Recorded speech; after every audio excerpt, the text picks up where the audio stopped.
Hello, hello, hello, and welcome back to Viking Guitar University. As always, I am your professor, Dr. Viking Guitar. Today, we're going to take stuff up to the next level. Now, up until this point on guitar, we've just been playing single notes. How tired are you of playing that? So today, what we're going to do is we're going to move into the exciting realm of playing more than one note at the same time. Now, these are referred to as harmonies or diads or triads, and it's kind of paving the way for us to start working with chords. So this boring old riff is now going to become, which is much more interesting. So, before we go into the actual things we're going to play, we need to talk about musical harmony for a minute. Harmony!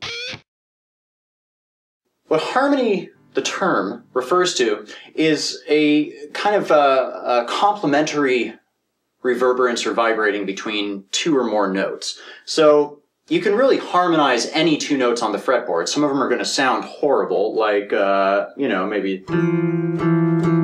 That doesn't sound good. There are times you might want to do it, but in general, that's not really what we're looking for. Harmony refers to mainly playing notes that sound good together, like, or,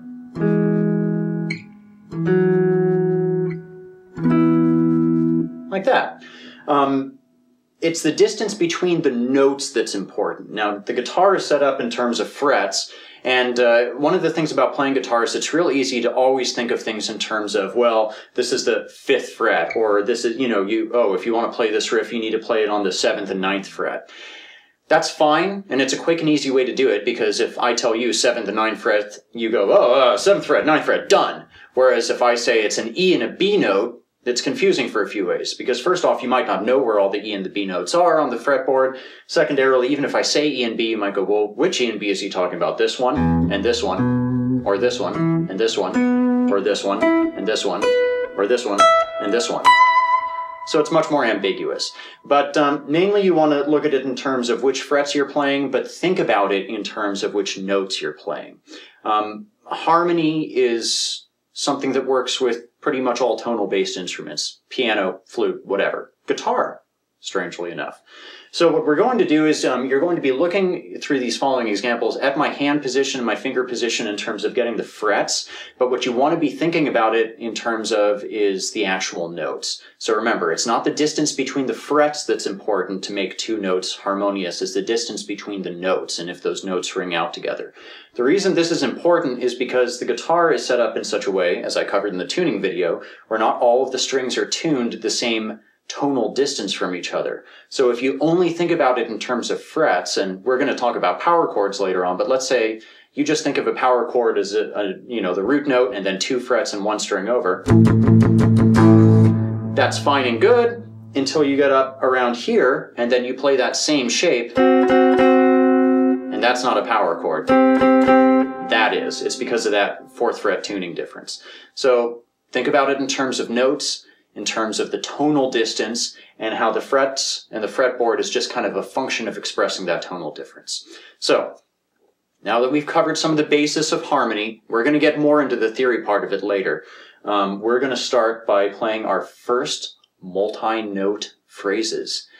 These are going to be comprised of 2 notes, and these are called diads. Diads are any 2 notes played together. Now, we could play something really non-harmonious, like that example I used earlier. I don't know why I keep going back to that. It sounds really horrible. But we're going to focus on things that are a bit more harmonious. Isn't that really nice? Don't you just really like that? It makes you feel jaunty. Now, something important to talk about, though, is that since all these are based on harmony and note distances, they're all based on the major scale. We're not going to get into how or why, but what you want to keep in mind is that for every time we're playing more than one note, one of the notes that we are playing is going to kind of be the main note, what we call the root note in music.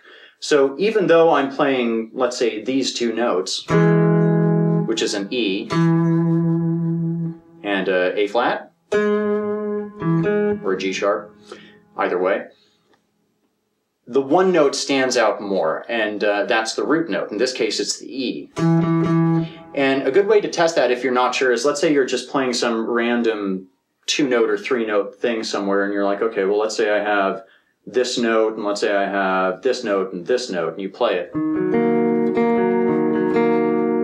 you go, well, which one is the root? Just stop playing it and play each note at a time, and see if it kind of resolves the feel of it. So, no, there's still some tension there. No, a bit less, but not so much. There we go. That's how you find the root note. It's whatever sounds like it just resolves all the tension in the harmony. Because harmony is tension. It's pleasing tension, but it's tension nonetheless. Sometimes that's going to be the lowest note. Sometimes it might not be the lowest note. Like if we're playing this A minor chord, the low note here is an E, but that doesn't resolve it. There we go. It's an A, because it's an A minor. So keep in mind that all of this is going to be in terms of what the root note is, and then the distance from the root note. So without further ado, let's get into our first one. This is a minor third. And just watch what I'm doing real quick.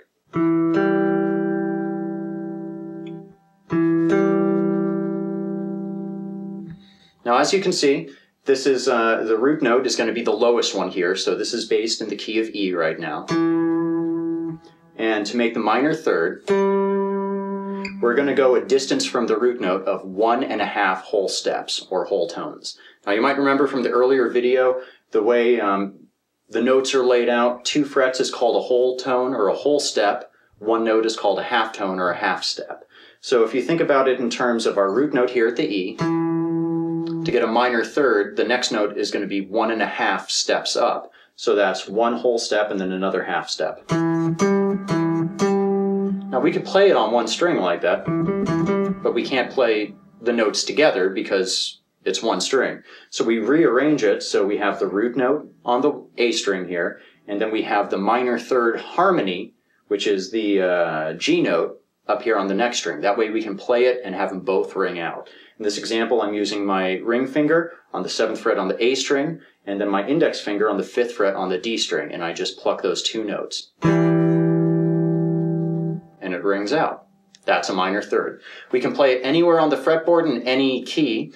Just keep in mind the tuning difference around the G and the B string kind of rearranges how it might be fingered up there. For example, if we want to play that same E minor third harmony, and we want to use this E up here, if we do the same shape, because of the tuning difference, it's not going to be the same chord or the same dyad. Listen to it here, and then up here. It's different. It's because of that tuning difference, whereas the 4th fret to the 0 instead of the 5th fret to the 0. So we're going to do 7-5 down here, E and G. But think about it up here. If we want to do E and G, this is E, but the G note is just 1 fret over. So.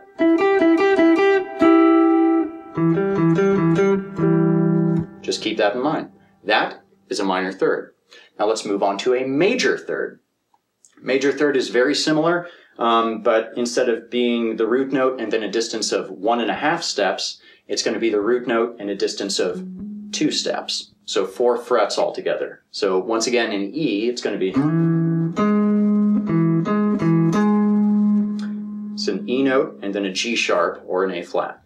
And once again, we're going to rearrange that so it's spanning multiple strings so that we can play them and have them ring out together. So I'm going to use my middle finger right here, 7th fret on the A string, my index finger for the 6th fret on the D, the D string. That sounds good. We're going to play them together. Now, if we want to play it up here, where the next octave E is, once again, because of that tuning difference, in terms of the distance there, if we play that same finger pattern, it's not the same. That's the minor third pattern, and now we're working on major third here. So what we want to do is play the 9th fret on the G string and the 9th fret on the B string.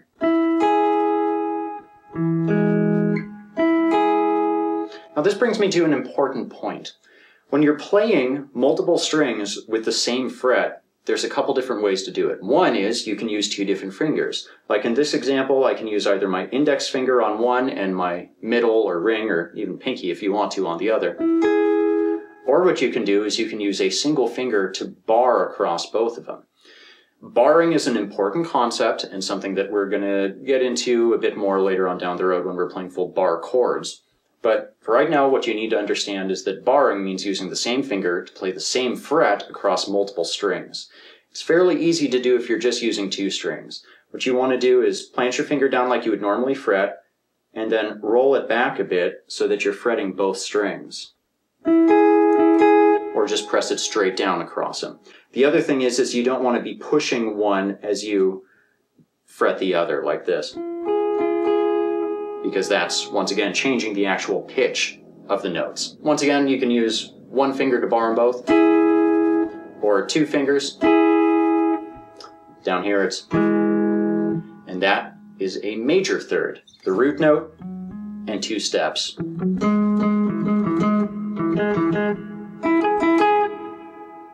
Now let's move on to the fifth.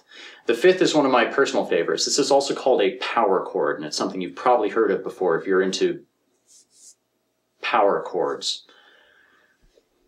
Once again, we're going to use E as the root, so we're going to start 7th fret on the A string. Now a fifth is a distance of, what is it? It's 1, 2, 3.5 steps, 3.5 tones. So it's almost entirely impractical to play it across one string here, but it's the root note, and then so we rearrange it so it's the 7th fret on the A string, the 9th fret on the D string, and that is your 5th chord or power chord.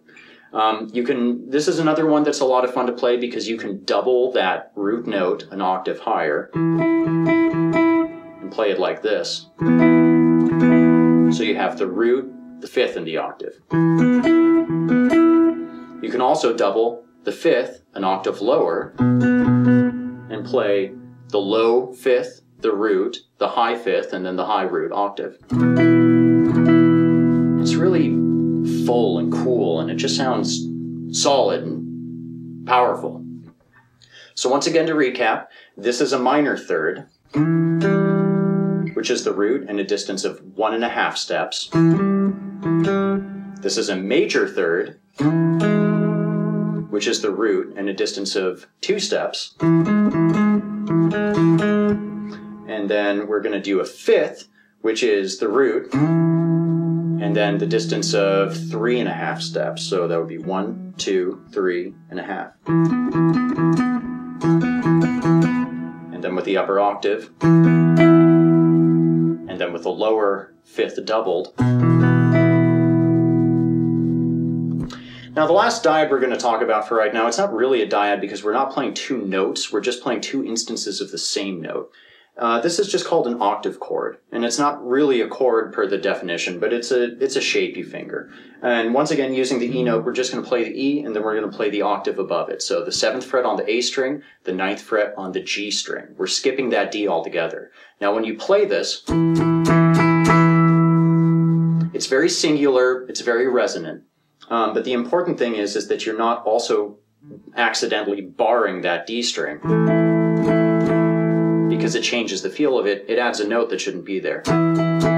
The way I usually do this, because you don't want to just be really precise and trying to only pick those two strings, I just use my index finger here, I fret the root note, and then I let it just kind of hang over and mute that middle string that I don't want to have ring out. So now when I just strum across it, that string doesn't ring out.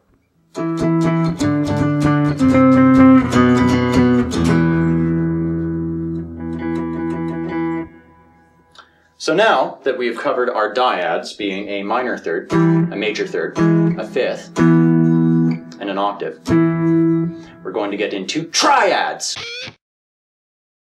A triad is a group of any 3 notes. It is not a reference to an international Asian organized crime syndicate. It is a term for that, but it's not the way that we're using it right now. A triad is the logical evolution of a dyad, where instead of playing 2 notes at a time, we're going to play 3 notes at a time. A a triad can be any 3 notes. They don't necessarily have to ring out harmonically, but we're going to focus on ones that do because these are the ones you're going to see fairly frequently.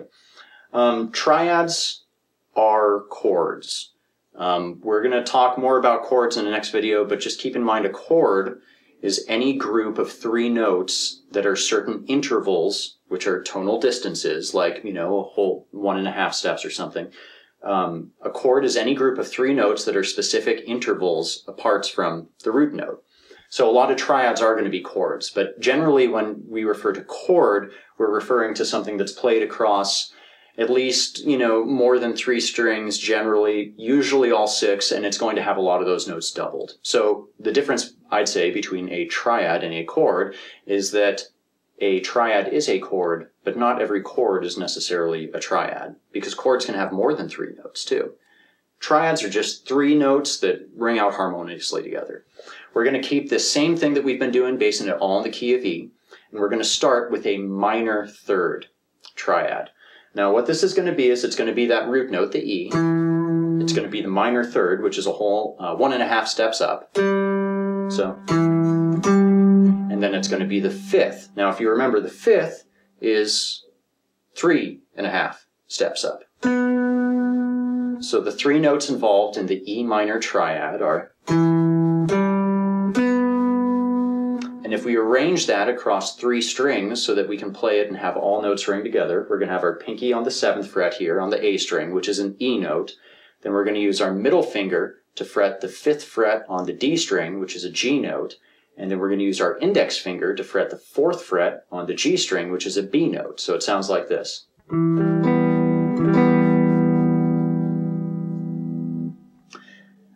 That is an E minor chord. It's an E minor triad, E minor chord, whatever you want to refer to it. And we can play that anywhere we want. It doesn't have to be E. We could play it with the root note being on D and use that same interval of 1.5 steps up and then the 5th. That makes it a D minor triad. We could play it down based on the A, the 5th fret on the E string, and then have the C note here, and then the high E. It's the same interval. That's an A minor triad. I hope this is hitting home, and I'd rather be redundant with this stuff and have you be like, God, just get on to the next part of the damn lesson, instead of me skipping ahead to the next part and you going, but wait, I wanted more information. I'm here to give you as much information as you can take, even more. While you're regurgitating this old information back up, I'm going to be cramming it back down your throat. And that's really disgusting, but it's fairly accurate of what I'm trying to accomplish here. So we've got our minor triad, which is the root, the minor third, and then the 5th, which is the root, a distance of 1.5 steps, and then from there, it's a distance of 2 whole steps up.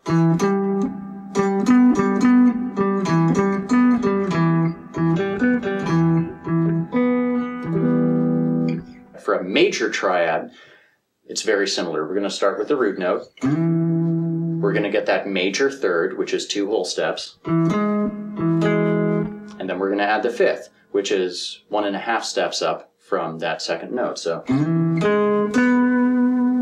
when we arrange it across 3 strings, it's going to be the 7th fret on the A string. Then we're going to use our ring finger for the 6th fret on the D string. Then our index finger for the 4th fret on the G string.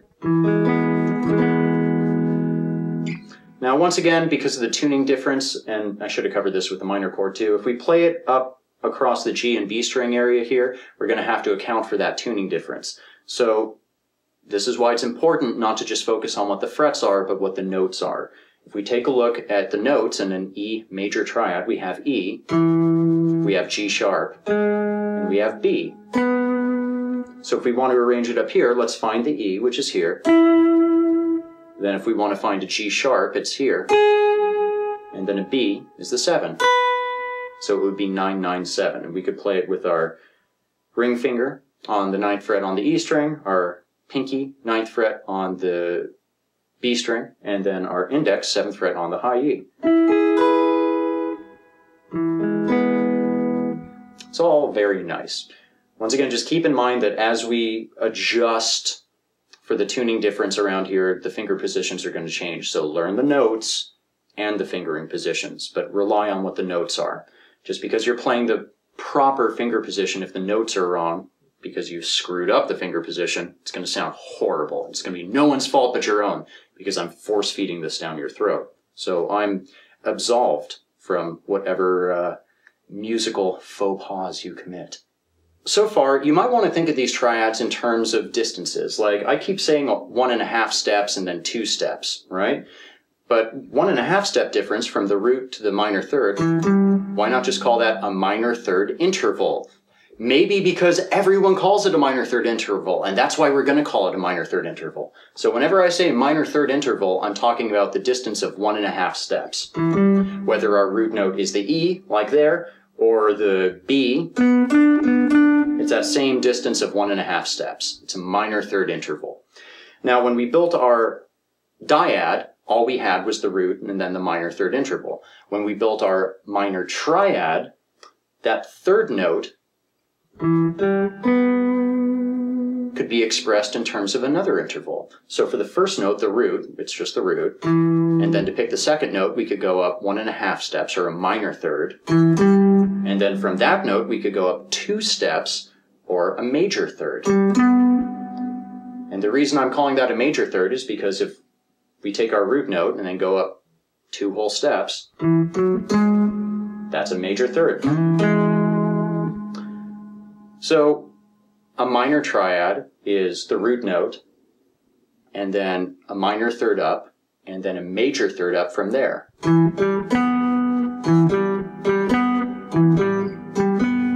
See how it all works?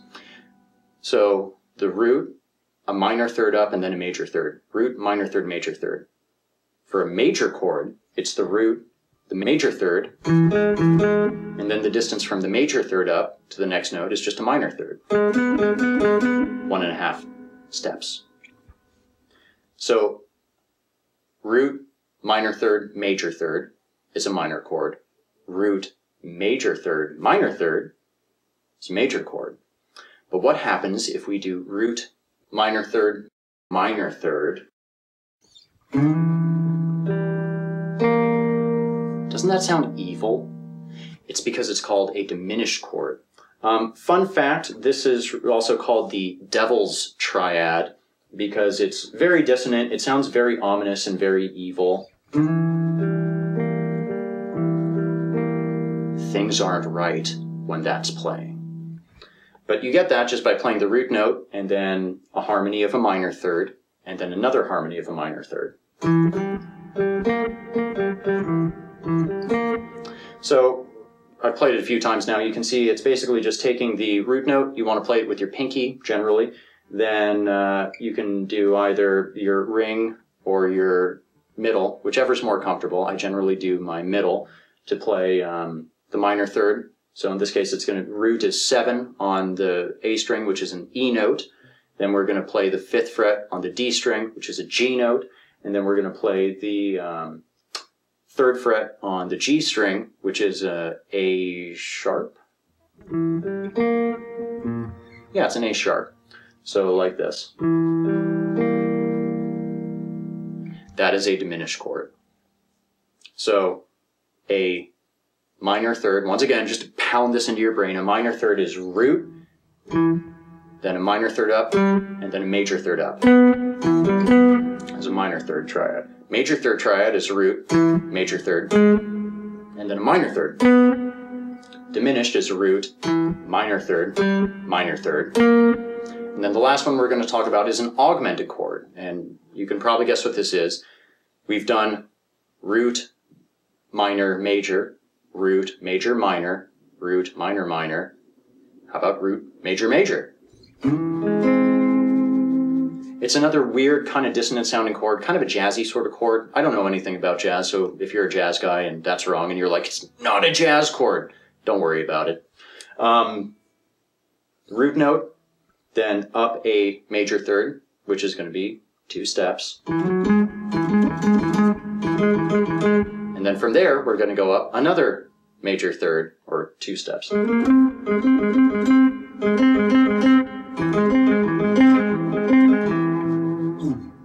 So, minor third, major third, diminished, augmented.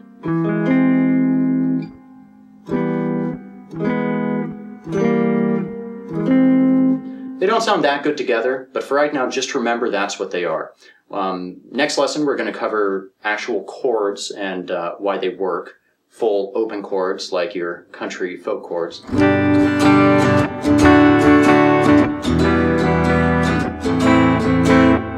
Stuff like that.